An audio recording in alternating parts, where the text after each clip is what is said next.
Ganz herzlich willkommen zu unserem neuen Projekt Refreshed Materia Medica, also aufgefrischtes Arzneimittelwissen, lebendiges Arzneimittelwissen aus der Welt der Homöopathie.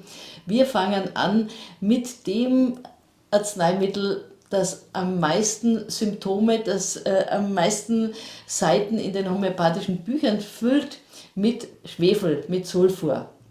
Und wir tauchen ein in die Welt des Schwefels mit Josef Karl Graspointner, mit deinen 35 Jahren Erfahrung in der homöopathischen Praxis von früh bis spät. Josef, du hast so viele Menschen gesehen, die wirklich auf Sulfur reagiert haben, von Akutfällen bis zu chronischen Fällen. Und du wirst hier jetzt Sulfur unter verschiedenen Aspekten beleuchten, wirst uns einfach den Kern vom Sulfurbild erzählen, wirst aber auch mit beleuchten, wie die moderne Wissenschaft, die Psychoneuroimmunologie, diese Entzündungsphänomene, die in diesem Sulfurmechanismus drinnen sind, erklären kann und wirst uns dann wirklich noch Fälle aus deiner Praxis erzählen. Ja, gerne. Können wir gleich anfangen, weil das ist ein ganz schönes Projekt und es soll ja leicht sein und es soll Spaß machen. Und jeder, der jetzt Kollegin ist, Kollege ist in der Homöopathie, der kennt ja, der sagt, Sulfur kenne ich doch. Ja, das ist doch der Hautausschläge und Ekzeme hat und dem immer heiß ist und der einfach die Füße bei der Bettdecke rausstreckt und Durchfälle am Morgen hat, die ihn aufwecken und einen ganzen Tag die Sachen umeinander liegen lässt und nicht so richtig mit dem Auframmer hinten nachgekommen wird und immer tausend Ideen im Kopf hat und dann könnte man ja jetzt noch 10 Jahre drüber sprechen, weil Sulfur so viele Symptome abdecken dort in der Materia Medica und auch im Repertorium und es einfach jetzt die Frage sich stellt, also es stellt sich die Frage, ja, aber wie erkennen wir denn heute, in der heutigen Praxis, den Sulfur? Weil wir Menschen haben ja Anpassungsbewegungen und dieses Sulfurbild, wie das vor 200 Jahren oder vor 150 Jahren in der Praxis war, hat sich ein bisschen geändert. Durch das, dass der Mensch sich anpasst, wäscht er sich und duscht er sich jetzt jeden Tag. Durch das, dass es Salben gibt, die Hautausschläge unterdrücken können, gibt es keine Hautausschläge mehr. Für den Durchfall, der jeden Tag morgens den Menschen aufweckt, gibt es Imodium oder andere Dinge, die er nehmen kann, damit der Durchfall eben nicht mehr rauskommt. Und so wird praktisch ein Arzneistoff, der die Selbstregulation nach dem Simile-Prinzip, nach dem Similia-Prinzip anregt, plötzlich gar nicht mehr so einfach in der Praxis zu erkennen. Und wie wir das über eine vollständige Anamnese erreichen könnten und wie wir das auch in der Praxis erleben, da möchte ich euch ein bisschen was erzählen dazu. Als erstes vielleicht, warum hat denn der Dr. Hahnemann zu seiner Zeit den Schwefel in der Praxis angewendet? Warum hat er ihn dann verdünnt? Und warum ist er dann letztendlich bis zur Potenzierung dieser Arznei gekommen und hat Arzneimittelversuche mit diesem Arzneimittel in hohen Potenzen gemacht? Ganz einfach, Schwefelbäder gibt es seit 2.000, 3.000 Jahren. Schwefelsalben wurden aus Schwefelblüten in Arabien, in Ägypten, in Griechenland, dann später bei den Römern angewendet, um Menschen vor allem vor der Krätzemilbe oder vor Hautausschlägen, die so ähnlich ausschauen, eine Linderung zu schaffen, die Haut abzuschuppen oder eben auch diese Hautausschläge zu heilen, weil zu der damaligen Zeit war jemand, der irgendeinen Hautausschlag gehabt hat, gefährdet, dass er aus der Gemeinschaft, aus der Stammesgemeinschaft ausgeschlossen wird.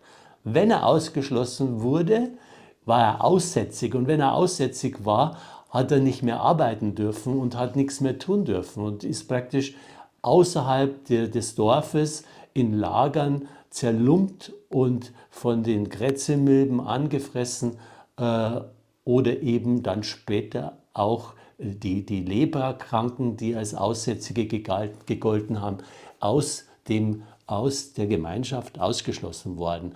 Und deswegen ist jeder zum damaligen Schamanen oder Heiler gegangen und hat sich irgendwas verschreiben lassen, wenn er irgendwo einen Hautausschlag gesehen hat, weil er große Angst gehabt hat, dass er aussätzig wird, also leprakrank oder krebskrank, weil das in der Gemeinschaft nicht koscher war und eben nicht gewollt wurde und die Menschen dadurch soziale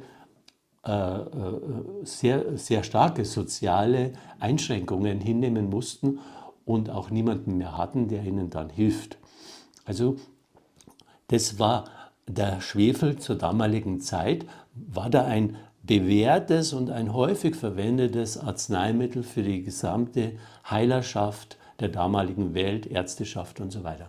So wie heute auch wieder diese Renaissance von Schwefel in der breiten Anwendung DMSO und Glutathion und Ja, Schwefel hat wieder große Konjunktur in Salben und in selbstgemachten Präparaten und in Podcasts, die mit Naturheilkunde arbeiten, sind Schwefelverbindungen ganz gang und gäbe. Auch bestimmte Antibiotikas werden eben auf Schwefelgrundlage auch entwickelt oder sind entwickelt worden und werden angewendet. Und das alles zusammen ergibt dann ein unterschiedliches Bild an Leitlinien, an Meinungen. Und Hahnemann hat sich ja damals, Dr. Hahnemann, aufgemacht und hat gesagt, ich möchte nur einem Patienten etwas verschreiben, was ihm wirklich hilft. Ich will ihm nicht was verschreiben, was ihn eher schlechter macht oder eine Krankheit verdeckt, sondern ich will zeigen, dass es auch heilend geht, ohne dass man Symptome unterdrückt. Dass das Heilen geht, ohne dass man Symptome unterdrückt. also Hahnemann hat zu seiner Zeit wirklich nicht nur kurzfristig geschaut, ob Schwefelpräparate zum Beispiel Hautausschläge wegmachen, sondern der hat die Patienten damals schon längerfristig beobachtet, was wirklich mit ihrer Gesamtgesundheit passiert. Er hat die alle genau aufgenommen, hat es sehr genau dokumentiert und hat dann natürlich gesehen, der Patient hat für den und den Krankheitszustand mit dem und dem Hautausschlag die und die Schwefelsalbe oder die und die Kur gemacht und dann hat er Asthma bekommen oder einen Schlaganfall bekommen oder. Und dann hat Hahnemann sich überlegt, könnte das denn mit dieser Kur zu tun haben, dass sich die Krankheit so rapide verschlechtert hat. Und dieses Wissen ist ja immer noch in der Homöopathie ein Wissen, an dem wir forschen. Wie können wir, ohne eine Krankheit zu unterdrücken, einem Menschen helfen, diese Krankheit selbst zu überwinden? Also sprechen wir bei Sulfur auch über diese Durchfälle, morgendliche Durchfälle. Und jeden Tag erst um 11 Uhr, halb 12 Uhr Hunger, also die können nichts frühstücken, sie müssen um 6, halb 6 schon aufstehen, weil der Darm drückt und sie haben praktisch diesen Durchfall. Was wäre denn dabei, dass man statt dem Imodium oder andere Reizdarm- oder Durchfallerkrankungsmedikamente dann eine Gabe Sulfur gibt und sieht, siehe da, dieser Mensch, der auf dieses Sulfur empfindlich reagiert, kann mit einer C30, C200 von diesem lästigen Leiden befreit werden, ohne dass sich das dann immer wieder wiederholt oder dass er ständig Medikamente nehmen muss, sondern er kommt aus diesem Zustand des Reizdarms, der Darmerkrankung raus. In der heutigen Zeit haben wir aber natürlich wesentlich komplexer. Wir können ja den Darm anschauen, wir können eine Stuhlprobe machen, wir können das Mikrobiom anschauen. Also wir können jetzt auch viel, viel genauer differenzieren, braucht dieser Mensch jetzt tatsächlich einen Darmaufbau, braucht er eine Ernährungsänderung, hat er eine Tumorerkrankung, die hinter diesen Durchfällen steckt. Das ist also das breite Bild der heutigen Praxis, der jetzigen Praxis, die es zu der damaligen Zeit, wo diese Arzneimittellehren geschrieben wurden, noch gar nicht in dieser Form gegeben hat. Also wir können uns jetzt hier die Achtung Achtung, Red Flag, also eine rote Flagge zeigen. Also heute können wir uns bei den Patienten, die sagen, sie haben morgens Durchfall und sie strecken die Füße bei der Bettdecke raus, nicht nur einfach auf diese Symptome verlassen. Wir können ihm Sulfur geben, aber sie sind als Heilpraktiker und auch als Ärzte natürlich verpflichtet, auch nachzuschauen, bei den Fachärzten nachzuschauen, was steckt hinter dieser Durchfallerkrankung, was steckt dann genau dahinter. Und es ist ja das Schöne, hier arbeiten dann Medizin und Homöopathie, diese homöopathische Seite der Medizin, Hand in Hand zusammen und können für den Patienten bestmöglich wirken. Rote Flagge, Achtung, auch von mir aber an dieser Stelle, für alle, die das hören, ein Mensch mit Durchfall, das funktioniert halt unter Umständen mit diesem Sulfur-Lodum, mit diesem homöopathischen Sulfur, aber es gibt in der Homöopathie zig andere auch Arzneimittel, die eben auch die Eigenregulation bei einem durchfallanfälligen Menschen anstoßen kann, dass das aufhört. Das ist, glaube ich, das, was wir jetzt wirklich mit 3 roten Flaggen sagen müssen. Es braucht wirklich den gesamten Blick und es muss dieses Sulfur an mehreren Charakteristika eines Menschen, sowohl an Krankheitssymptomen als auch an seinen insgesamt Charakteristikern andocken und Ja. zusammenpassen. Es ist richtig, es braucht eben durch die umfassende Anamnese die charakteristischen Symptome im Gesamten. Und dann ist die Arzneigabe immer erst einmal ein Test und man braucht die Rückmeldung als Arzt oder als Heilpraktikerin, die Rückmeldung, wie hat denn der Patient dann auf diese Arznei reagiert. Also dieses Spiel, dieses Wechselspiel, wie reagiere ich auf die Arznei, wie kommt es wirklich zu einer Heilungsreaktion im Organismus, wie wirkt es auf den biopsychosozialen gesamten Kontext von den Menschen, ist es hilfreich oder nicht. Es ist also nicht so geeignet für eine Selbstbehandlung, wie wir es zum Beispiel bei DMSO oder Glutathion, das man ja kaufen kann, oft sehen, die aber dann unter Umständen in eine Art Arzneimittelversuchsprüfung unwillkürlich reinkommen, wenn sie davon zu viel nehmen, sondern es braucht einfach den fachlichen Hintergrund, die Unterstützung und den Blick für das gesamte Medizinische von den Patienten. Das ist uns ganz wichtig, weil wir auf alle Fälle Sorgfaltspflicht haben und weil wir Menschen nicht in irgendetwas reinreiten wollen mit unseren Podcasts. Wir wollen mit diesen Podcasts aufwecken, aufklären und kritisches Denken fördern. Kannst du nochmal kurz zusammenfassen, Josef, wieso sich dieser Aufwand, also was wir als Homöopathen dafür einen Aufwand betreiben, um einen Durchfall zu behandeln, das ist ja erheblich mehr, als wenn man jetzt einfach ein Mittel wie Imodium verschreibt. Wieso lohnt sich denn das für uns und wieso hat Hahnemann das damals schon erkannt, dass er eben die potenzierten Substanzen so individuell exakt verschreiben möchte?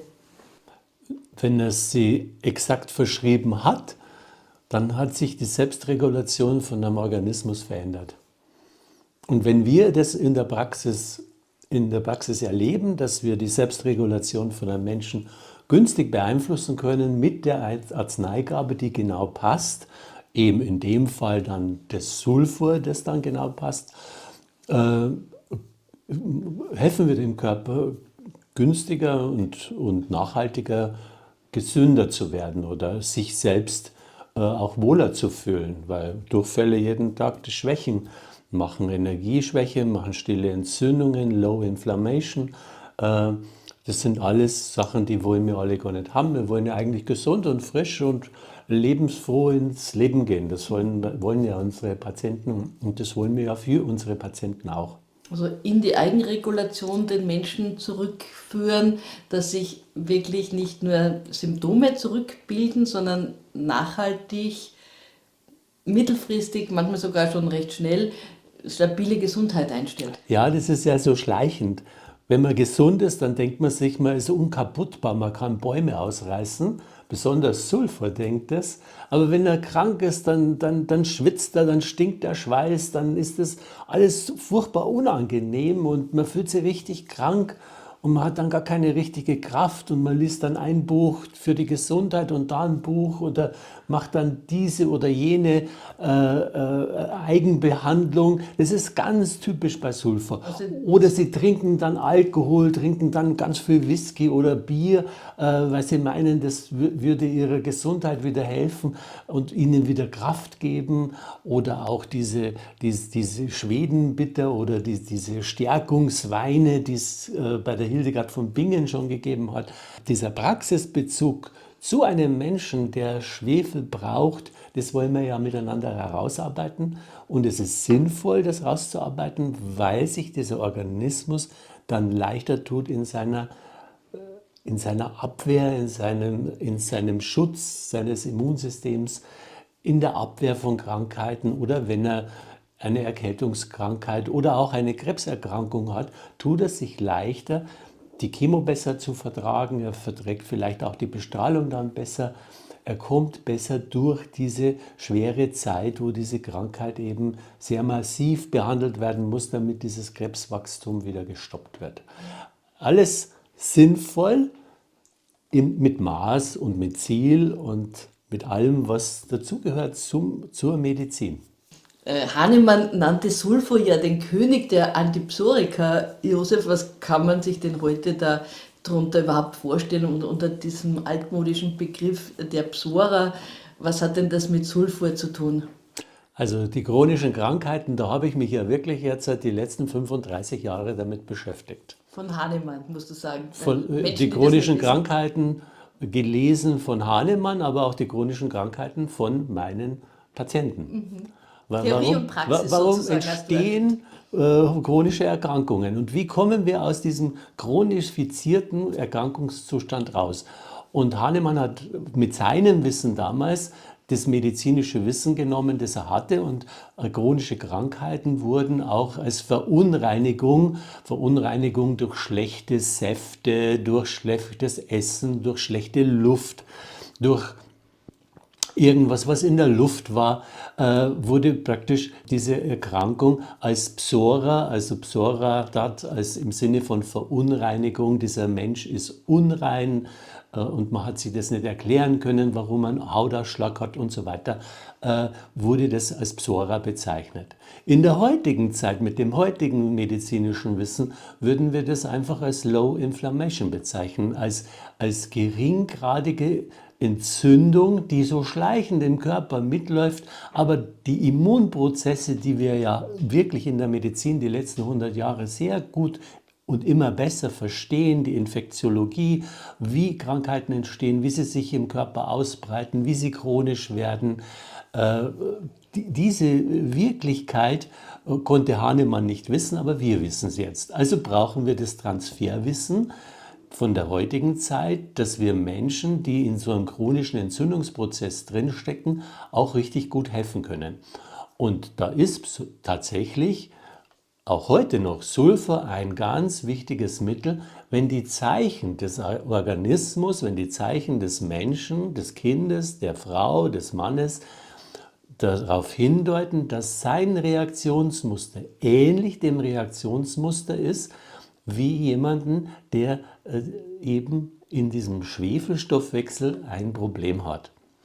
Oder noch besser, also wenn man es noch von der informativen Seite her nimmt, auch das gesamte Wesen, das wir hier jetzt nicht beschreiben können, sondern das wir nur durch Training in der Praxis mit vielen Patienten und durch viel Verstehen und durch viel Empathie immer mehr mit dem Patienten mitgehen und verstehen können, uns erarbeiten, was hat dieser Mensch für ein Wesen, und dann kann man das eben mit der Zeit herausarbeiten. Aha, dieses Wesen könnte dem Sulfurwesen entsprechen, also dieser Arzneireaktion entsprechen im Sinne eines Similia-Prinzips, also einer ähnlichen Erkrankung, weil wir geben ja dem Patienten eine Krankheit, die seiner Krankheit ähnlich ist. Also In dieser potenzierten, verdünnten aber Form. eben in potenzierter Form, weil das in der grobstofflichen, also als DMSO, Glutathion oder wie sie alle heißen,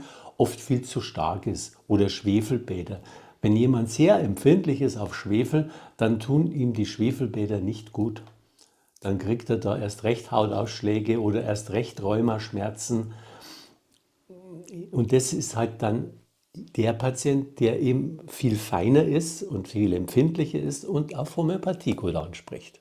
Also kann man zusammenfassen, Sulfur ist homöopathisch eingesetzt, gezielt eingesetzt, ein ganz wichtiges Mittel, um diese Entzündungen, um diese beginnenden Entzündungen rechtzeitig wieder in den Griff zu kriegen.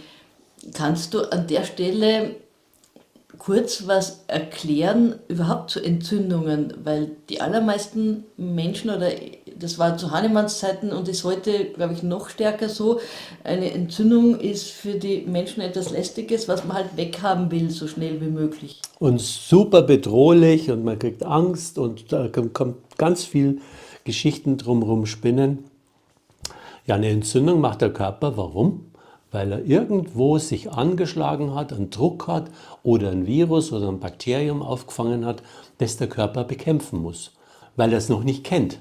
Ein Bakterium, das er schon kennt, wo er schon bekämpft hat, da hat er Immunkräfte, da baut sein Immunsystem einen Schutzwall, aber wenn er das noch nicht kennt, das Virus, dann muss er das erst bekämpfen. Und wie bekämpft er es? Indem dass er ganz viel Schleim produziert, indem dass er rote Schleimhäute macht, dass die stark durchblutet werden, dass er Schwellungen macht, dass er ein abgeschlagenes Gefühl macht, dass er die Temperatur hochsetzt, weil unser Körper, wenn er Fieber produziert, wird das Wachstum von Bakterien verringert oder auch die Verbreitung von Viren verhindert. Also dieser Entzündungsprozess als solches ist eigentlich ein Schutzmechanismus, der unser Leben beschützen soll. Jetzt gibt es aber Menschen, die eben in diesem Entzündungsprozess immer weitergehen und dann bis auf 41, 42, 43 Grad Fieber raufgehen und der Körper sich selber nicht mehr zurückregulieren kann. Aus irgendwelchen Gründen. Das wäre bedrohlich, das wäre lebensgefährdend. Oder eine Lungenentzündung wäre lebensgefährdend. Und dafür haben wir ja Medizin entwickelt und haben Antibiotika entwickelt und aus der Gesamtmedizin, vollkommen richtig, und aus der Naturheilkunde natürliche Arzneimittel, die dem Körper helfen, diese Entzündung wieder abzubauen. Und da ist tatsächlich jetzt eben die Schwierigkeit, nicht alles von diesen Medikamenten hilft. Beziehungsweise historisch bedingt haben wir ja als Menschen das schon so in unserem Alarmsystem drinnen, dass Entzündungen den Tod bringen können. Das war früher ja so, dass ja letztendlich vor der Zeit der Antibiotika viele Menschen eben an irgendwelchen Entzündungen gestorben sind. Und es gilt halt in unserer Zeit, glaube ich, jetzt so dieses richtige Maß wieder zu finden, dass viele Entzündungen eigentlich Selbstheilungen sind, also eigentlich macht der Körper ganz was Vernünftiges, wenn wir den Menschen nicht in die Arbeit schicken, sondern ihn zu Hause ins Bett stecken, ihn schwitzen lassen, Tee trinken lassen und ihn einfach liebevoll versorgen, dann konnte es der Körper selbst machen. Aber wenn er eben besondere Zeichen hat, sprich, wenn wir hier über Sulfur sprechen, die Füße sind zu heiß, er muss sie bei der Bettdecke raustun, das Fieber ist letzt, der Schweiß, der stinkt so, dass das ganze Zimmer stinkt, dann hätte man gern als Arzt oder als Ärztin oder als Heilpraktiker eine Hilfe für den Patienten. Weil dieser Schweißgeruch ist auch unangenehm für die Partner oder für den Menschen selber. Und wenn man dann sieht, wenn man dort Sulfur gibt, als hohe Potenz in der C30, C200, vielleicht sogar noch höher, wenn man den Patienten sehr gut kennt, oder in einer Q-Potenz, dann baut sich dieser Geruch ab, die Selbstregulation, diese Selbstentzündung, die sich immer weiterentwickelt, dieses Brennen, dieses Feuer, das da im Körper entfacht wird. Und das Sulfur ist ja das Feuer der Erde, ja, das ist ja die ganzen Vulkane, alles ist ja auf diesem Schwefel aufgebaut und auf diesen Gasen aufgebaut, dieses bläuliche Licht, gell, wenn das brennt.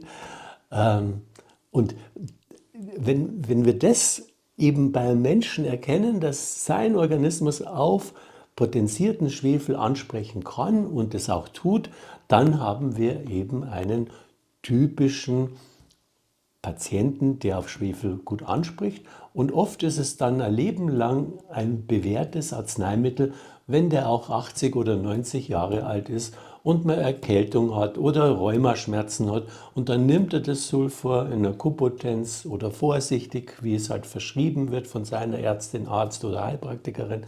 Und dann gehen die Schmerzen auch damit wieder weg. Und das ist so eine elegante Form der Medizin. Also die homöopathische Seite der Medizin liebe ich, weil ich mit ganz, ganz wenig, wenn ich es richtig einsetze, wie der kleine David diesen riesigen Goliath erledigen kann.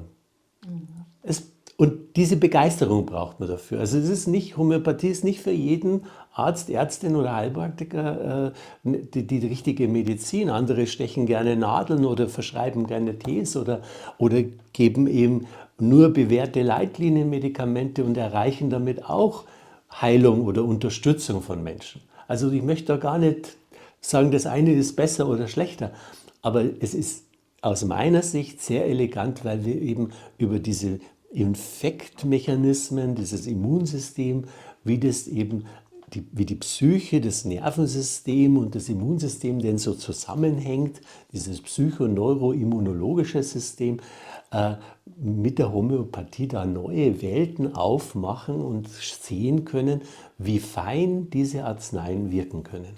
Ja. Jetzt sind wir noch mittendrin, weil auch Patienten auf der Gemütsebene, die Sulfur brauchen, neigen zum Philosophieren und zum Theoretisieren. Und wir sind gerade jetzt so angesteckt von der Arznei, dass ihr jetzt merkt, wie sich denn das auswirkt, wenn jemand theoretisiert und wenn man philosophiert und über Gott und die Welt nachdenkt und sich ganz im Thema verliert.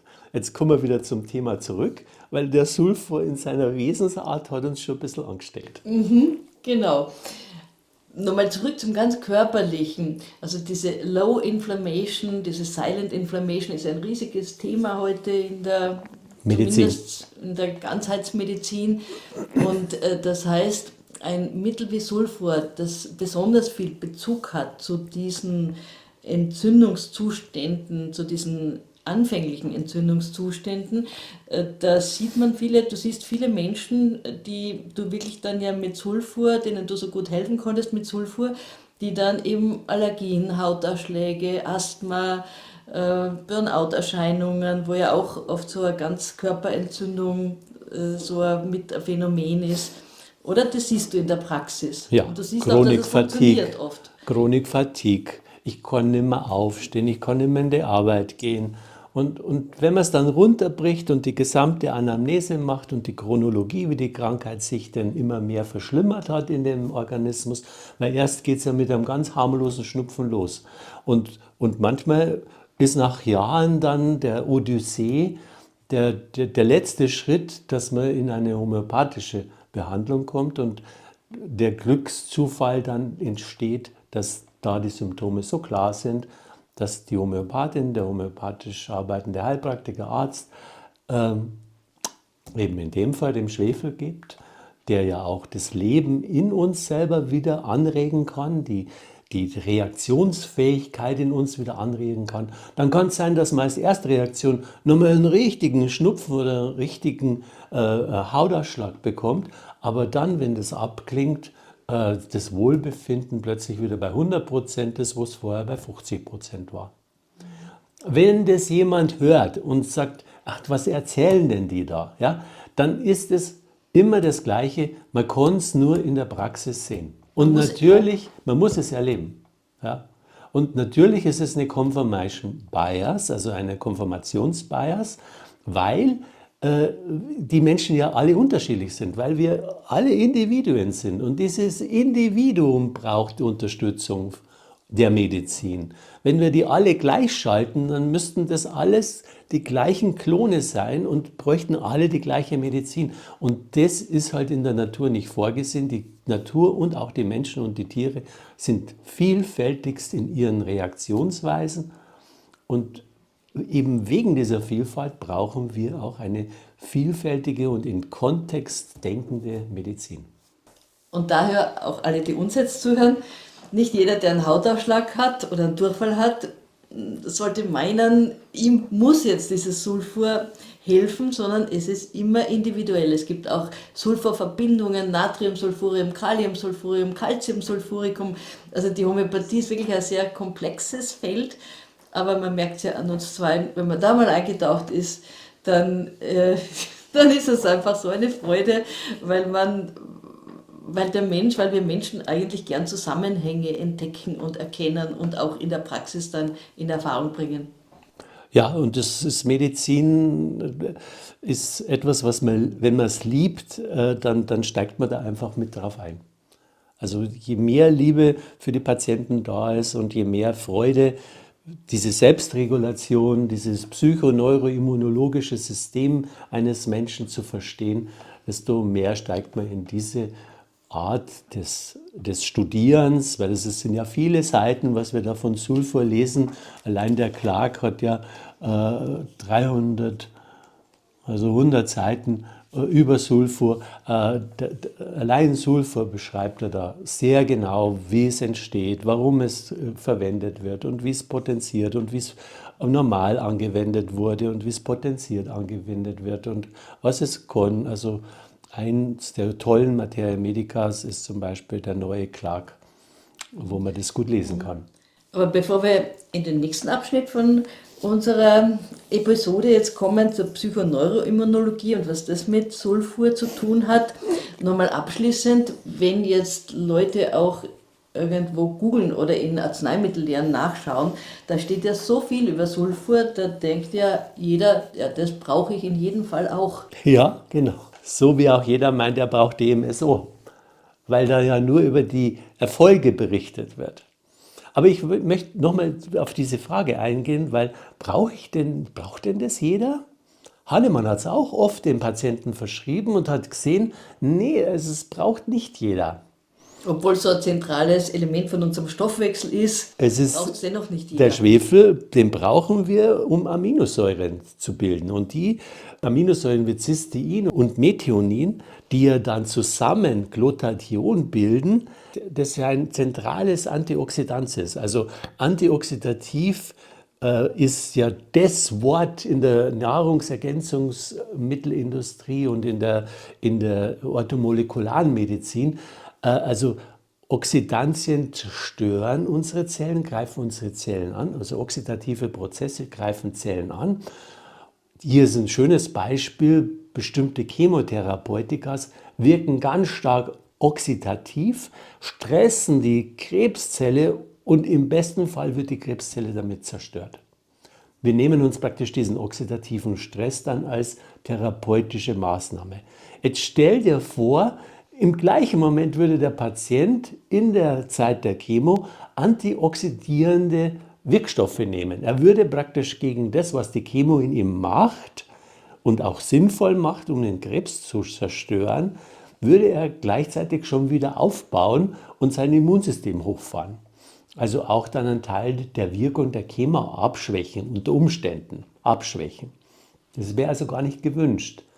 Aber wenn jemand ständig zu Entzündungen neigt, dann ist es sehr gewünscht, dass er antioxidative Prozesse verstärkt, damit er sich besser heilen und reinigen und regenerieren kann. Damit das aber auch gelingt, braucht er auch Fasten oder eine sehr gute basische Ernährung. Er kann nicht jedes Gift in sich reinschütten, was die Industrie als Nahrungsmittel, nicht als Lebensmittel, sondern als Nahrungsmittel verkauft, weil das Leben unterstützende Mittel sind antioxidativ, wie Früchte, wie Gemüse. Die haben diese natürliche Kraft, die regen den Körper an. Nahrungsmittel sind also einfache Kohlenhydrate, die einfach nur irgendwie Zucker in das System reinschütten. Und das ist natürlich nicht sinnvoll für den Ich Patienten. muss jetzt so lachen, Josef, und ich glaube, wir lassen die Leute jetzt mitlachen, weil es ist wirklich, es baut sich jetzt hier so eine Sulfurenergie auf, also der Gemütszustand von Menschen, denen auf der körperlichen Ebene das Sulfur gut tut, ist ja wirklich, das ist so oft beobachtet, du hast in deiner Praxis auch so oft beobachtet, das ist dass man wirklich philosophiert, ähm, von Furchtbar einem ausholt. Gedanken auf das andere kommt, von einem Thema zum nächsten kommt und das ist, glaube ich, hier jetzt einfach so ein schöner Live-Moment, der hier entstanden ist, weil ich habe gedacht, eigentlich haben wir das gut vorbereitet und eigentlich wären wir jetzt schon in der Hälfte der Zeit durch, aber diese Sulfurenergie, das ist eben genau dieses Element von Philosophieren, Theoretisieren. Regt es an. Was ja nicht uninteressant ist manchmal. Das sind ja sehr, sehr interessante Gesprächspartner, Menschen, die Sulfur brauchen. Naja, es ist ja so ein wesentliches Element unserer Erde und Ja, unseres Organismus, dass man schon anerkennen darf, dass das auch ein wesentliches Element von menschlicher Evolution ist, dieses sich Gedanken machen über Dinge, dieses Verbindungen herstellen, auch sich austauschen, philosophieren, ist, glaube ich, ein wesentlicher Teil vom Menschsein. Es geht ja immer nur darum, dass man es nicht übertreibt. Und deswegen, glaube ich, können wir jetzt unseren ersten Abschnitt hier soweit stehen lassen. Und ich freue mich, wie du jetzt die Verbindung, den Brückenschlag von der Psycho- und Neuroimmunologie, das wirst du uns erklären, was das genau ist, und ebenso am Arzneimittel und die Reaktionen wie Sulfur erklären wirst.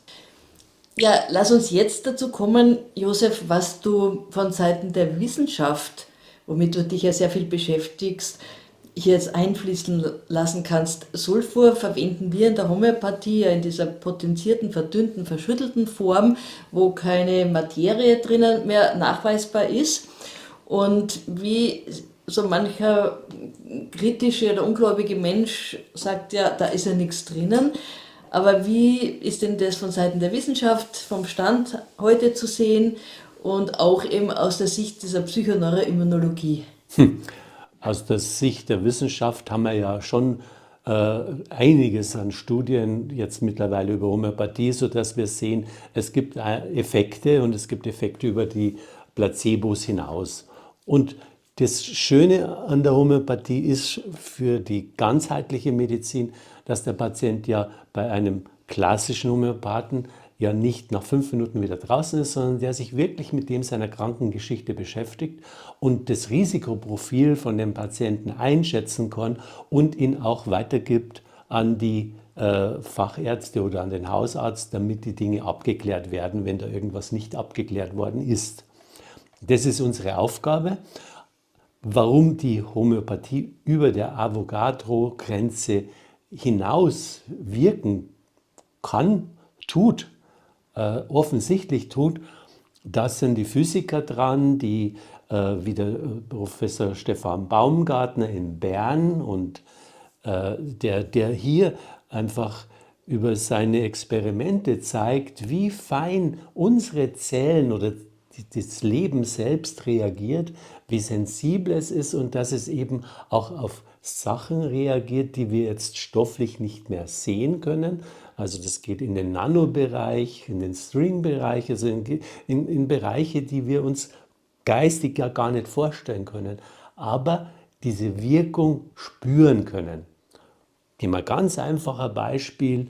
Ich habe einen grüblerischen, pessimistischen, einen Menschen, der Weltuntergangs- und Verschwörungstheorien ohne Ende hat und er denkt, die ganze Welt ist einfach nur böse und er lebt in seiner Welt, in seinen Büchern, hat Hautausschläge, Ekzeme, die riechen, schwitzt und schnauft und man hat das Gefühl, der ist ganz vergiftet, weil der Schweiß auch riecht, der Urin riecht unangenehm. Die Hose ist feucht, weil er schon ein bisschen Urin verliert, aber das ist ihm alles wurscht. Er findet das alles schön und sein Umfeld schön, obwohl es da überhaupt nicht aufgeräumt ist in diesen Zimmern, in denen er da seine Arbeiten verrichtet. Im günstigen Moment, wenn man sowas erfährt und der natürlich klinisch auch untersucht und, aber man sieht, man kommt an dieses Grundproblem, er sieht sich selbst nicht mehr als Wesen, um das er sich kümmert, sondern er sieht nur einfach den Mangel und die Probleme. und diese Entzündungen, die er hat. Und auch die Angst, oh, was ist mit der Entzündung, das muss jetzt weg. Und dann macht er sich selber Salben und schmiert das weg und so weiter. Jetzt haben wir praktisch das Bild von einem echten Patienten, den ich begleiten durfte.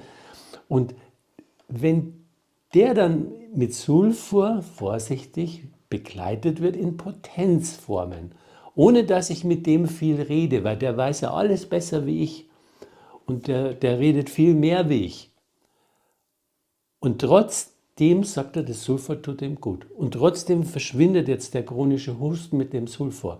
Und trotzdem kann er wieder aufstehen. Und trotzdem räumt er plötzlich seine Zimmer auf und seine Frau sagt nach einem halben Jahr, was ist denn mit meinem Mann passiert?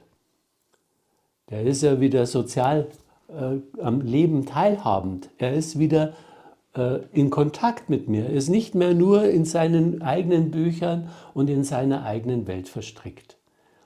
Dann bräuchten wir also jetzt Forschung natürlich, weil das so viele einzelne Mechanismen sind, die da im Gehirn und auch im Stoffwechsel von so einem Menschen passieren müssen, damit so ein Ergebnis rauskommt. Vielleicht hat er sogar auch, ich glaube, er hat dann Diabetes Typ 2 gehabt. Selbst die Zuckerkrisen, die er hatte, sind deutlich besser geworden und er braucht viel, viel weniger Medikamente für diesen Diabetes. Also diese Geschichte wäre so ein Beispiel, wie das ganz konkret in der Praxis ausschaut. Und psychoneuroimmunologisch ist ja der Professor Schubert, Dr.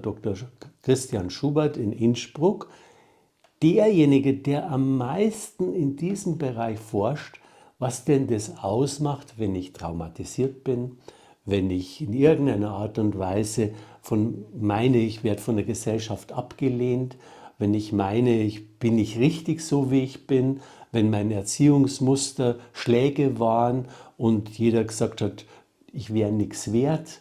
Also dieser Mangel, dieses Nichtswertsein, das kann sie durchs Leben durchziehen und das kann diesen Menschen Stress ohne Ende verursachen. Und der Körper produziert Cortisol, die können nicht gut schlafen, sie produzieren eine Entzündung nach der anderen.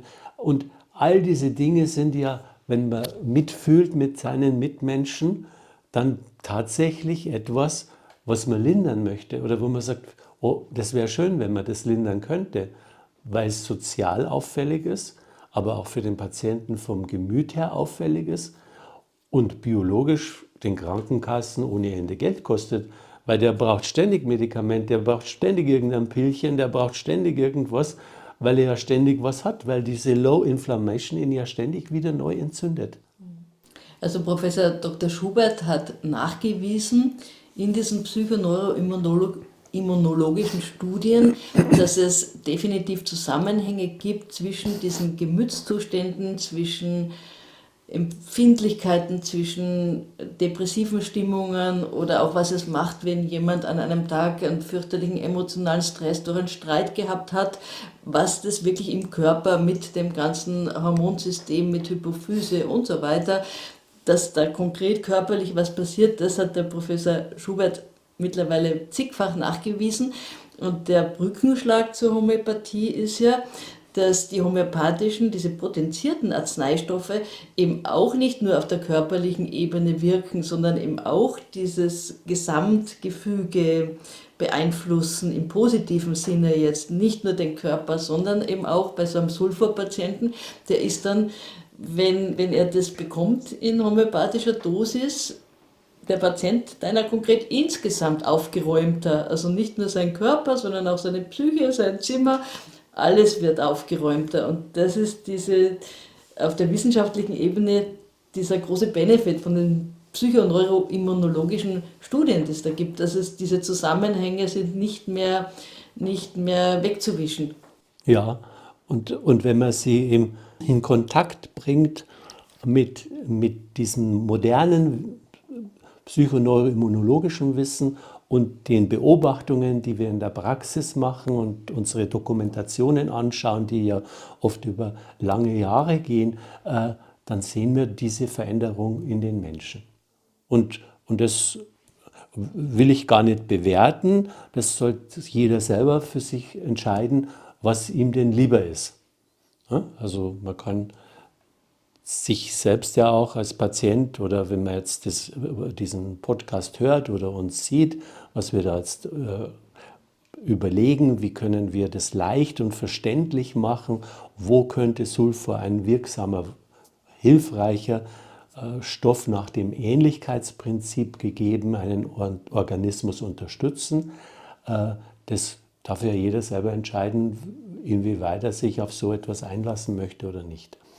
Aber dass es erhalten bleibt für die Zukunft unserer Kinder, das ist mir schon sehr wichtig.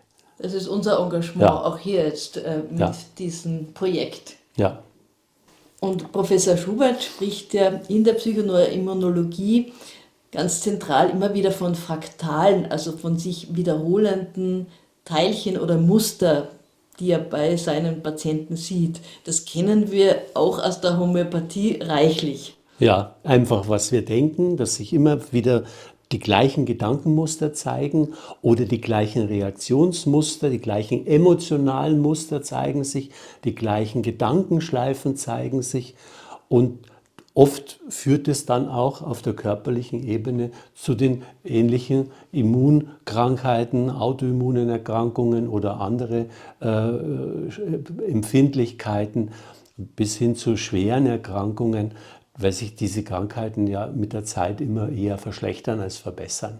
Das Muster wiederholt sich Es praktisch und wenn wiederholt man sich und unterdrückend zerstört behandelt, immer mehr. dann wiederholt sich das Muster und die Pathologie, also die Krankheiten werden immer tiefer. Ja, tiefer, es ist nicht mehr auf der Haut, sondern auf den Atemwegen, dann die Allergie, dann das Asthma, dann die COPD, dann vielleicht noch Rheuma dazu. Und also das ist eher so eine Schleife, die sich so immer mehr in Richtung Gebrechlichkeit entwickelt.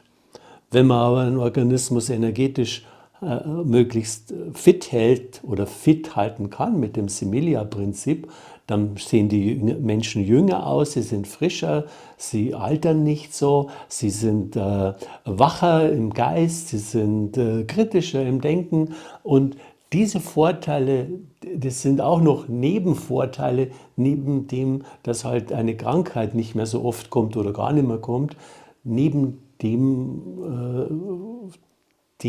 was eben gar niemand erwarten würde, dass Homöopathie in dieser Tiefe das Bewusstsein und das Wesen von einem Menschen günstig unterstützen kann.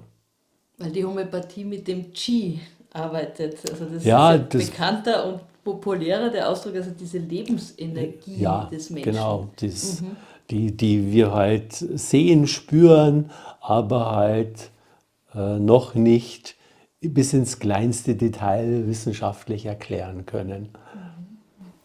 Und gibt es so ein Sulfurfraktal, also so ein Sulfurteilchen, so ein Muster, was sich immer wiederholt bei Hunderten, vielleicht Tausenden von Patienten, die du gesehen hast und denen du Sulfur verschrieben hast?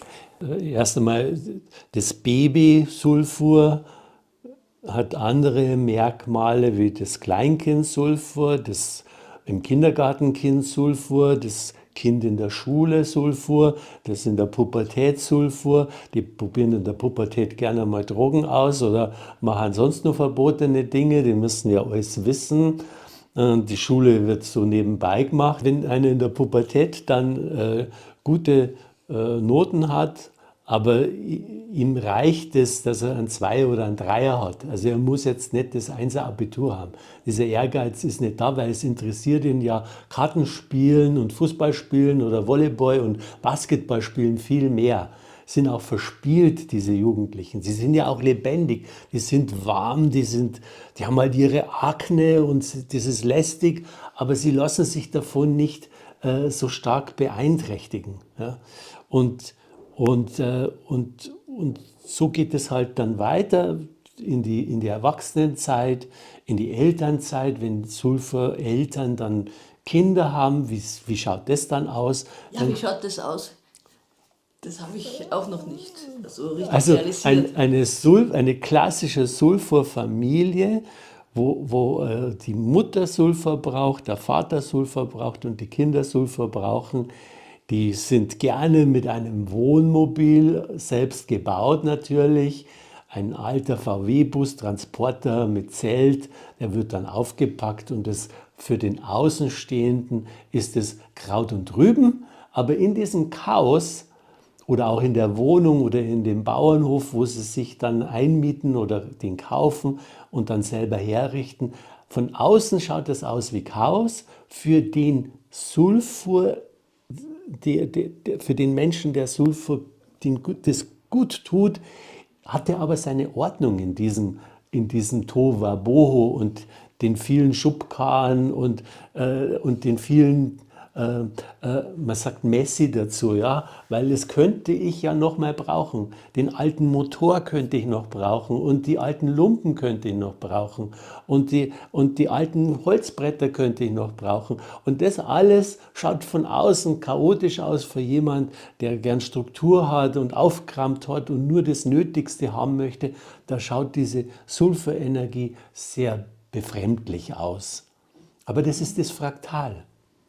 Und es ist je nach Lebenszeit, Lebensalter bei jedem Menschen anders. Und wenn die älter werden, das kann dann schon so sein, da habe ich auch einmal eine Patientin gehabt, die dann auch verdorbenes Obst gegessen hat, weil es passiert ja nichts, wenn das schon ein bisschen angeschimmelt ist, das wird ausgeschnitten oder das Joghurt, das schon lang überlaufen ist, das schon abgelaufen ist, wird gegessen, sodass die Kinder sich schon Sorgen um die Gesundheit der Mama machen, weil die eben so gar nicht auf sich schaut und auch gar nicht so auf die Hygiene schaut.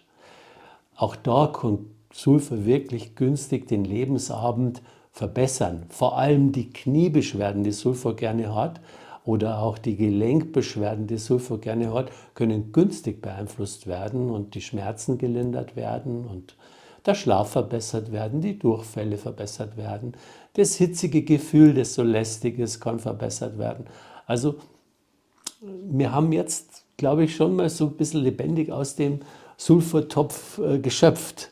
Ja, an der Stelle mag ich einwerfen, ich habe ja noch ein zweites Projekt, wirklich Wissen zu digitalisieren und mit unserem Kollegen Martin Jakob, der ja der Experte im Scholtensystem ist.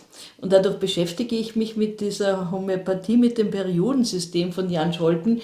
Und das bestätigt ja diese klassischen Arzneimittelerkenntnisse, weil im Periodensystem ist Sulfur an 16. Stelle, also ganz rechts in dem Periodensystem.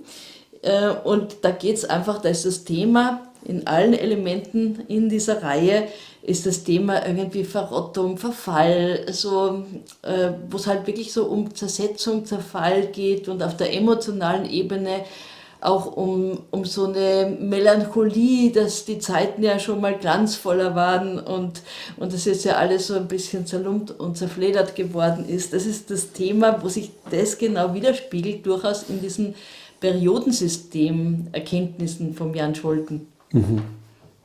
Wenn man es ganz extrem nimmt, was du jetzt gerade gesagt hast, ein Bettler kann ja wirklich ein Bettler sein aus Armut, weil er Flüchtling ist und wirklich gar keine Möglichkeit hat, Geld zu verdienen. Aber es gibt auch Bettler, die alles schon hatten, die also am Höhepunkt waren, die reich waren und dann aber ins Kloster gehen oder eben ein Franziskanermönch wie ein Franziskus werden, weil sie sich von diesem Materiellen immer mehr hinweg oder wegentwickeln in die Spiritualität. Das ist die erlöste Form von diesem Stadium 16, wie der Jan Scholten das so bezeichnet. Aber viele kommen eben unfreiwillig in diese Zustände, dass sie alles hatten oder auch in der Familiengeschichte schon alles da war Ja. und dann verfällt alles so. Ja, und sind natürliche Prozesse, der Scholten ist ja Chemiker, glaube ich, oder Biochemiker, und dem das aufgefallen hat, dass es da eine Ähnlichkeit der Energien, der Elemente zu den Energien und den Elementen in uns Menschen gibt. Weil wir sind ja auch aus Elementen zusammengesetzt. Und das ist eine sehr kluge Sichtweise, die man mit der Materia Medica, also mit dem Arzneimittelwissen, verbinden kann. Und der Martin Jakob da schon sehr viel spannende, interessante Erfahrungen gemacht hat. Und da freue ich mich schon drauf, wenn dieses Projekt dann fertig ist. Also der hat ja Es ist schon kluge es ist auch Sachen. ein Work in Ja, Progress, Schritt für Schritt, ja, so wie wir hier wirklich diese total tolle Basis für den vorhandenen Arzneimittelschatz legen. Und da möchte ich dich jetzt schon noch einmal ein paar sulfurspezifische Dinge fragen. Das Sulfurbaby, wie schaut denn das aus? das kommt aus einer Familie, wo also die Geburt relativ gut war, wo es also jetzt keine Schock- und Traumageschichten gibt und die Mama auch kraftvoll ist und Energie hat, ja, also warmblütig ist oder der Vater und die Mutter sind warmblütig und auch das Baby ist warmblütig, aber es rotzt halt ständig und es ist ein gelber Rotz. Es hat sogar schon ein bisschen Schweiß an den Füßen und riecht, ja, und es hat eben Hautausschläge, Ekzeme oder einen starken Milchschorf. Und, und dann die Individualität. Wie hat sich eben die Schwangerschaft angefühlt? Wie sind die Krankheiten von Vater und Mutter? Was hat sich da vererbt? Gibt es eben einen Low-Inflammation-Prozess über die Eltern, Großeltern in dieser ganzen Familie, weil meistens fällt ja der Apfel nicht weit vom Stamm oder vom Baum und dieses Sulfur zeigt sich dann eben bei dem Kind und der Beweis, dass es wirkt, ist, wenn es einfach nur ein, zwei, drei Kügelchen sind von einer C30 und der ganze Hautausschlag ist nach einer Woche Geschichte.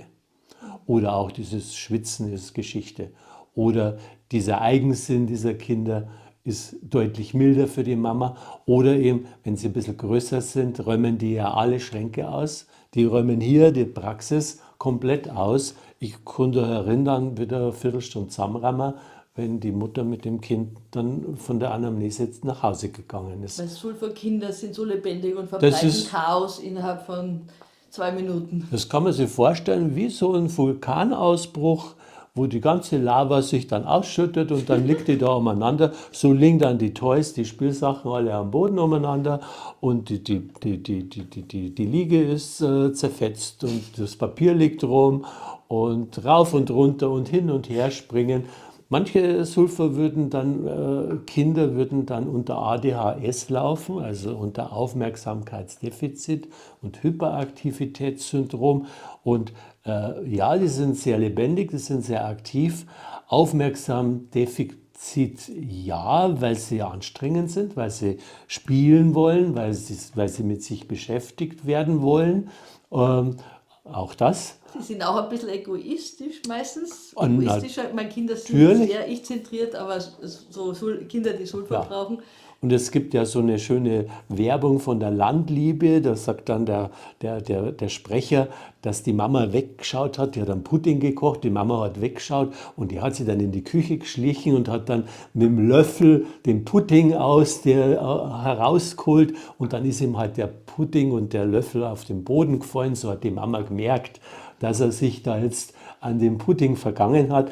Und das ist ein schönes Bild zum Beispiel, was Sulfur einfallen könnte. Denen fallen Streiche ein, die meinen es nicht böse, aber sie haben immer irgendwas, wo es um Süßigkeiten geht oder um einen Erfolg oder um ein Spiel, was sie sich halt gerne besorgen wollen. Oder sie besorgen sich hintenrum irgendeine Playstation oder so etwas, dass die Eltern das nicht erfahren dürfen und spielen dann heimlich unter der Bettdecke. Also ganz Bisschen die spannende Lausbuben Geschichten. und die Mädels auch. Es gibt ja Ein Sulfurmädchen. Lausbuben, da gibt es diese Ludwig-Thoma-Geschichten. Wer also so einen Sulfurbuben erleben möchte, wie der in der Welt mit den Ludwig Thoma spielt, wie der als junger Mann war, kann ich erzählen. Mein Urgroßvater hatte den Ludwig Thoma hier in Traunstein an der Realschule als Schüler. Und der war sowas von frech. Die haben den Leim auf den Stuhl geschmiert. Der war rotzefrech, dieser Ludwig Thoma. der berühmte Schriftsteller, ja, und war anstrengend für seine Lehrer damals. Und so auch damals hat es solche Kinder schon gegeben. Und Sulfur hätte denen mit Sicherheit vielleicht eine Erleichterung bringen können, eine Hilfe bringen können. Ja. Ja, man merkt, was wir für eine Freude haben an diesen lebendigen Sulfurkindern. Und deswegen haben wir ja auch so eine Freude, diesen Kindern zu helfen, ihre Vitalität zu erhalten, wenn sie Hautausschläge oder Allergien haben, die dann eben nicht unterdrückend behandelt werden sofort, sondern wo wir die Chance haben, die homöopathisch zu behandeln, sodass ihre Energie nicht unterdrückt wird, ihre Vitalkraft nicht unterdrückt wird, sondern sie durch so Sulfurgaben in die Eigenregulation kommen. Ja, das ist das, was wir auch forschen. Gell? Also das ist unser privates Forschungsbild. Jeder, der Homöopathie macht, sieht es ja in der Praxis, dass er das mit dem Sulfur günstig beeinflussen kann. Dieses Fraktal des sich selbst so Ausbreitens und sich selber auch nicht immer so sozial zu verhalten. Gell? Wobei die andere Seite von Sulfur auch sein kann, es können tolle Leaders sein, beim Fußball und so, können wirklich tolle Leistungsträger sein, wenn die sehr erlöst sind und sehr gesund sind. Das ist, glaube ich, auch grundsätzlich so wichtig, wenn wir hier über alle Arzneimittel sprechen. Es gibt immer auch sehr erlöste und schon sehr gesunde Formen, die halt dann noch irgendwo so eine Ecke haben, wo ihnen Sulfur dann gut tut. Also es gibt so ganz, ganz kranke, unerlöste Formen, körperlich und emotional und so Mittelmaß, aber auch schon ganz erlöste, wo man oftmals dieses Sulfurbild dann ja auch kaum sieht. Ja. Hast du da vielleicht noch ein Beispiel dafür, für Sulfur bei einer Frau in der Businesswelt, wo wir jetzt nicht dieses dreckige, zerlumpte Stinkerte sehen, sondern und die auch gar nicht keinen faulen Eindruck macht, aber wo Sulfur halt so hilfreich war für irgendeine körperliche Geschichte? Top schick und super im Business und großes Unternehmen, aber klagt halt über Hitzewallungen und klagt über diese heißen Füße und über die Durchfälle. Also irgendetwas mit Reizdarm oder mit Schleimhäuten oder mit rezidivierenden Erkältungen oder sowas plagen auch solche Menschen. Und auch wenn die von der Hygiene und von allem von außen her top ausschauen, es gibt irgendwo so schmuddelige Ecken, wo sie sich richtig wohlfühlen und wo halt dann dieser Hinweis ein Hinweis ist, aha, hier könnte Sulfur diesen Prozess günstig beeinflussen, weil das, was du meinst mit erlöst, könnte ja schon wieder jemand dieses Wort erlöst nehmen und daraus irgendeine Geschichte zaubern mit lösen. Also erlöst, wir lösen praktisch dieses Fraktal oder erleichtern dieses Fraktal des immer wiederkehrenden Entzündungsprozesses mit all seinen Folgen und Schwächen und Müdigkeiten und allem, was da dran hängt, mit Hilfe dieser Arznei auf oder zum großen Teil auf oder etwas auf, sodass es für den gesamten Organismus eine Lösung ist, weil er ja das Problem über Jahrzehnte mit sich mitschleppt und jeder, der ständig Juckerei hat und ständig Salben schmieren muss oder Akne hat und weiß, wie gut das es ihm tut, wenn er das nicht mehr hat, der weiß, was wir meinen mit Erlösen, aber es geht eigentlich nur ums Lösen. Probleme sind dazu da, dass sie gelöst werden. Na, und was ich gemeint habe, dass es ja wirklich sehr, sehr gesunde Menschen gibt, die dann halt an irgendeinem Punkt, vielleicht auch in einem Akutfall, so gut auf Sulfur reagieren und das auch brauchen oder auch selbst wenn sie was Chronischeres, ein bisschen was haben, wo man nur mal so eine kleine Ecke von dem Gesamtsulfurbild, von den vielen, vielen Symptomen, wo man sich verlieren kann, sieht.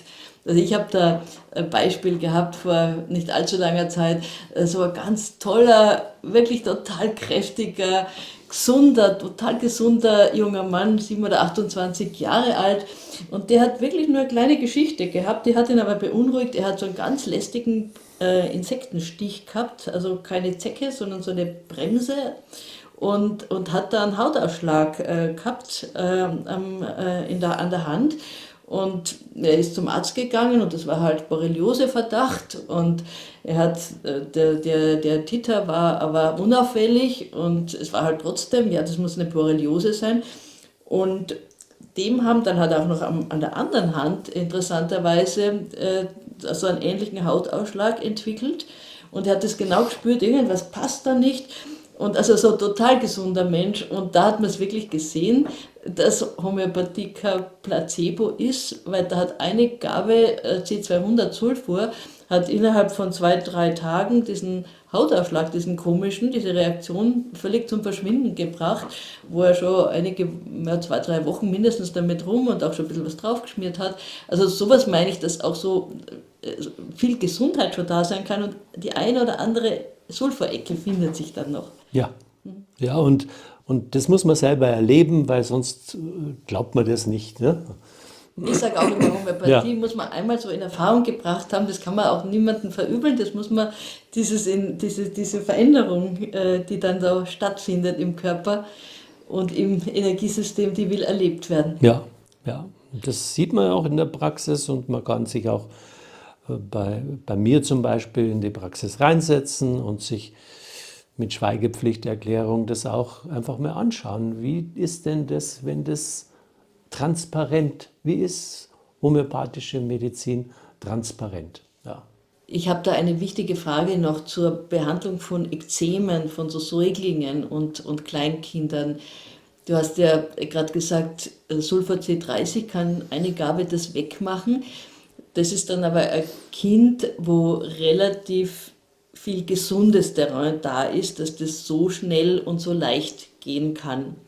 Wir erleben ja auch Kinder, da sind schon die Eltern und die Großeltern Allergiker, Asthmatiker und die kommen manchmal wirklich schon als Babys oder als Kleinkinder mit Neurothermitis, mit diesen Hautausschlägen und es zeigt sich ein Sulfurbild und das ist in meiner Praxis, in meiner Erfahrung und auch Kollegen geht es, glaube ich, so, wo man schon auch Respekt hat, bei einem Kind, das wirklich leidet an Neurothermitis, eben Sulfur zu geben, weil man ja auch diese Erstreaktion, die es da geben kann, diese Erstverschlimmerung fürchtet. Das ist eine Frage, die, glaube ich, viele Menschen, die uns hören, jetzt haben.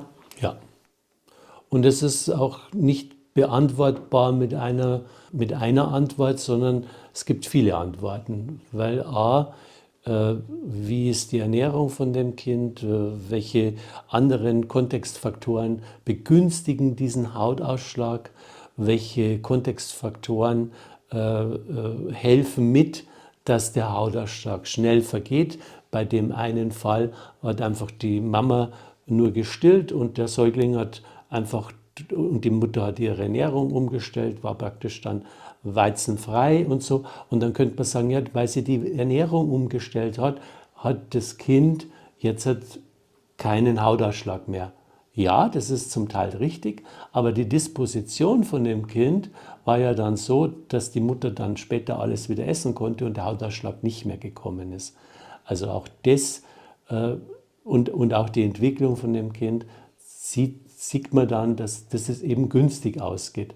Sind diese Bedingungen nicht so günstig, ist es ungleich schwerer, solche Hautausschläge schnell zu behandeln. Da braucht es mehr Zeit, mehr Geduld, Gespräche mit den Eltern, Aufklärung und vielleicht auch in der Potenzwahl. Es sollte möglichst keine Verschlechterung geben, sodass Kinderärzte, die so Säuglinge dann homöopathisch behandeln, oft auf Q-Potenzen gehen und das vom 2. oder 3. Glas geben, ganz vorsichtig, damit sich langsam der Körper an diesen Reinigungsprozess gewöhnen kann und das von der Haut her besser abklingen kann. Dann sage ich ganz was Ketzerisches, weil es geht ja um das Kind. Niemand soll dieses Kind mit einer Superinfektion, bloß weil er kein Cortison oder kein Hydrocortison auftragen darf oder soll, leiden lassen. Also wenn die Kinder sich schon so aufgekratzt haben und die Haut schon fürchterlich ausschaut, spricht gar nichts dagegen, dieses Leiden zu lindern und geduldig diesen Prozess innerlich so anregen und unterstützen. Ernährung, Umfeld, Liebe, ein homöopathisches Mittel, um diese günstigen Bedingungen zu schaffen, dass der Körper sich selber von dieser ungünstigen Immunlage, dass die Haut also sich immer mehr entzündet, befreien kann. Aber Also was war das Ketzerische jetzt? das Ketzerische ist, das heißt ja immer, Homöopathen oder Naturheilkundler verbieten den Patienten, dass sie kein Cortison nehmen dürfen, keine Salben auftragen dürfen. Das ist ein Märchen. Alles, was den Patienten nützt, muss getan werden, weil wir wollen ja keine Verschlimmerung. Es sollte ja nicht in eine Superinfektion, dass das Kind dann mit offenen, blutigen Hautausschlägen da liegt. Das ist falsch verstanden in Naturheilkunde. Also du appellierst, wenn so großer Leidensdruck da ist, wirklich für das sowohl als auch oder je nachdem oder einen gemeinsamen Weg und sich dann wieder rausschleichen aus der Kortisonsalbenbehandlung. Das ist so Genau. deine ganz praktische Vorgehensweise, die sich wirklich in der Praxis zum Wohl der Patienten, der Großen und der Kleinen bewährt hat. Genau. Wenn sowas ist, muss man auch dieses ganze Spektrum der Medizin einsetzen. Das ist genauso bei Krebserkrankungen oder bei schweren Erkrankungen ist es immer ein Miteinander. Jeder versucht sein Bestes und die Homöopathie eben in der klassischen Form mischt ja nicht die Medikamente, sondern sie sagt, okay, das könnte ein Sulfabild sein, wir bieten das dem Organismus an. Und wenn man sieht, jetzt klingen die Symptome ab, ja, dann brauchen wir auch weniger Salbe und wir brauchen weniger Medikamente. Also dann reguliert sie das ja insgesamt schön mit dem Hausarzt oder mit dem Facharzt zusammen. Und wir freuen uns alle miteinander darüber, wenn es dem Patienten besser geht. Also das ist halt die Praxis, Ja. wie sie ja deine Praxis so erfolgreich auch macht über die vielen Jahre, dieses Miteinander und das Abwägen Ja. und das nicht fanatisch an einer Richtung kleben oder am eigenen Dogma hängen. Weil zu damaliger Zeit war ja, wo diese dogmatischen Schriften, wenn man das Organon vom Hahnemann liest, könnte man schon meinen, dass das sehr dogmatisch war. Aber zur damaligen Zeit war die Medizin so brutal. Da hat sich ja in der Medizin auch sehr, sehr viel schon zum Positiven verändert. Und ich betone immer gern das Positive und das Gute. Und das, was gut ist, das sollte man einfach weitermachen. Was sich nicht so bewährt hat, kann man ja wieder weglassen. Aber die Dinge, die helfen, die den Menschen wirklich helfen, bewusster, gesünder, glücklicher, zufriedener, mit mehr Liebe in diese Welt zu schauen, finde ich, sollte man einfach fördern. Das ist eigentlich ein schöner Ausklang, ein schönes Abschiedswort jetzt von dieser ersten Reihe zu unserer erfrischten, lebendigen Materia Medica zum homöopathischen Arzneimittelschatz. Und gebt uns doch bitte Feedback, schreibt in die Kommentare, wie euch diese Form homöopathische Arzneimittelschätze näher kennenzulernen gefällt, ob ihr noch gern andere Aspekte hättet, was ihr bräuchtet von uns, damit wir so eine Orientierung haben, wie wir weitermachen können. Wir freuen uns drauf und es gibt noch viel zu Sulfur zu sagen und das werden wir in den nächsten Jahren, so Gott will, auch immer wieder tun. Und wir werden Sulfur auch differenzieren mit anderen Arzneimitteln. Das ist eine gute Idee. Wir werden uns selber inspirieren und wir hoffen, dass wir auch euch inspirieren. Und ja, diese ganze homöopathische Welt oder überhaupt die Welt der ganzheitlichen Heilkunst mit unseren Ausführungen oder Erfahrungsberichten ein bisschen lebendiger machen oder ein bisschen greifbarer auch machen.